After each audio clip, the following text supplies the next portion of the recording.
What is good, guys? It's Ray J back with another video, and in this one I want to break down what's going on with Tesla, SPY, Nvidia, the QQQ, and a couple of other tickers. I'm break down what's going on with the overall market so far and what you should be watching for as time progresses.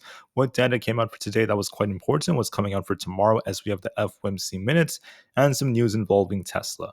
But before I break down all this information, before I talk about some very important levels to be watching for, let me just mention a couple of things. I am firstly not a financial planner, so take nothing I say as financial advice. And also, if you guys can, please smash the like button if you want to see more videos like this. It not only benefits me, it benefits the entire community as a whole.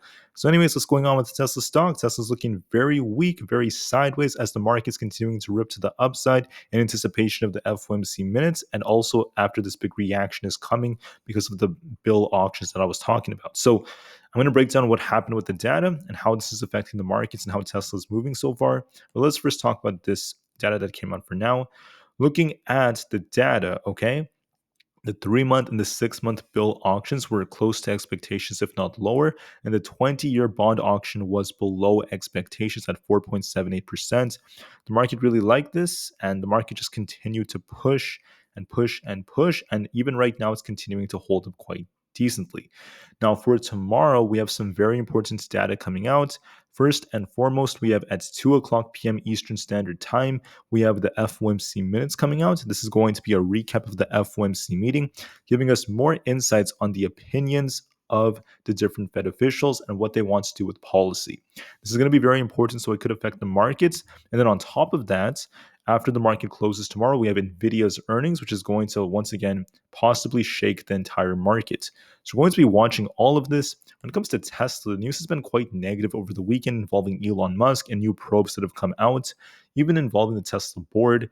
A lot of big things have been coming. And then on top of this, we're seeing other investors speaking negatively about the Cybertruck. They're basically saying that the Cybertruck cancellation would probably be a very positive catalyst for Tesla. And they're talking about the fact that the growth of the Cybertruck may be very slow. It's going to be a big liability for Tesla during these hard times. And they were just criticizing it in a lot of different ways. And they're saying that just canceling it straight up could be a lot better for them.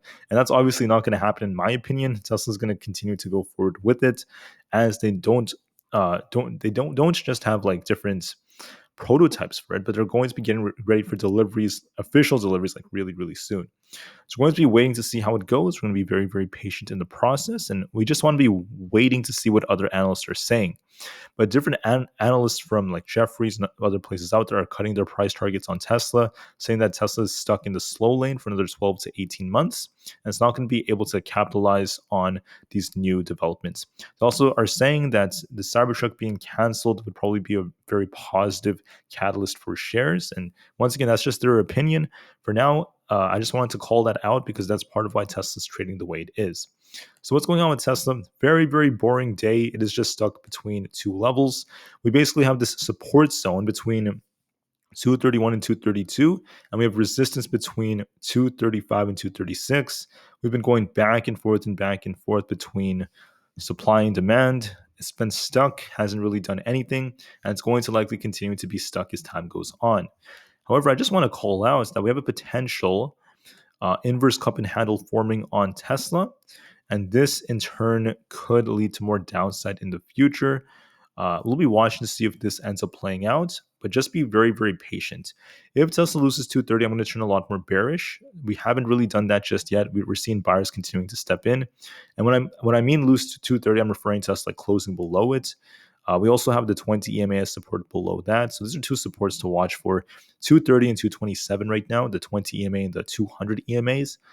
We'll be watching those in case Tesla does cool off soon.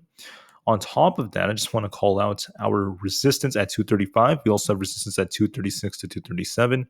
238 and 240 are all resistance zones. It is very tight, not really doing much, so we'll be watching to see how it moves. But don't anticipate too much for today. It's just very boring. There's not a whole lot going on. Things could get more interesting tomorrow after Nvidia's earnings.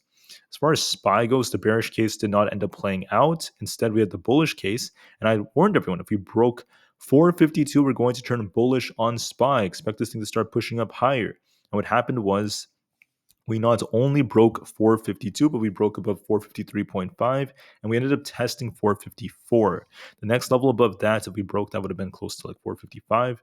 As of right now, SPY is favoring the bulls, but it has some tight resistance around that 454 area. I just want to call out that if you go back on the chart, we have some historical tight resistance between 455 and 457. And on top of that, I just want to call out this gap up here. There's actually a gap up here very close to the 455s. So we came super close to finishing this gap fill, and it's still looking strong. It could try to continue to fill this gap, getting very close to the 455s. I think we have two of them. We're making our way up, but just know that resistance tends to be very tight up here. So you want to be very careful approaching the Fed events tomorrow and Nvidia's earnings. All right.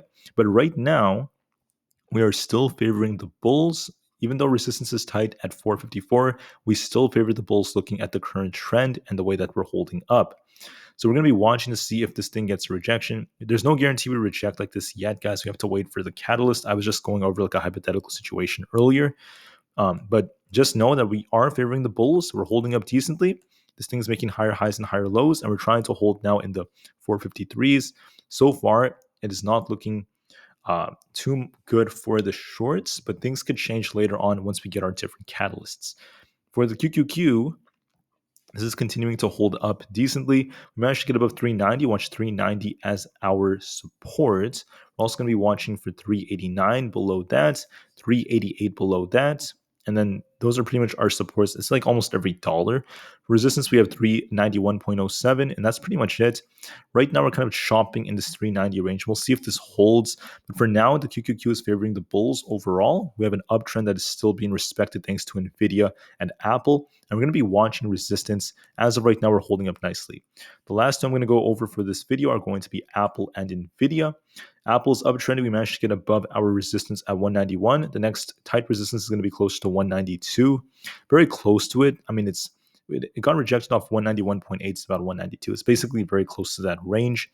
If we break that, 192.5 is going to be the next level, and support will be closer to 191. As of right now, Apple's been uptrending, holding up quite nicely, and this is helping the market hold up as well. In order to turn bearish, you want to see it lose, first off, 191. If we lose that, 190 is going to be another important support. If that is lost, 188 is going to be a very important level, because if we lose that, we're going to start sinking. Right now, watch these levels and just know that we're hitting some tight resistance, but we're still holding up for the time being. And just know that the real catalysts are going to be coming for the next 24 hours to about like 30 hours once we get Nvidia's earnings and etc. Nvidia is pushing. We managed to get above 500, and I told you to watch this resistance if we broke 500 at this wick right here, very close to this like 502 area. If it breaks 502, watch 504 to 505, 508, 510, and then 512. As of right now, it looks bullish. It's been continuing to hold up. And we're going to be watching to see what happens after its earnings. Now, can Nvidia push more approaching its earnings? The answer is yes. But remember, the real move is going to come once we find out how things are looking. So we don't know for sure yet, and we just want to be as patient as possible. With that being said, I want to just thank everyone so much for listening. Please remain calm, cool, and collected. And just know that the market is favoring the bulls for the time being. But things could change after Nvidia's earnings or possibly after the FOMC minutes. So it's okay to secure profits. It's okay to not be too greedy. Not financial advice, by the way. But I just want to make that clear, and I just want the best for everyone from this point on. All right. Thank you. Have a good one, and I'll see you guys in the next one. Thank you, and peace out.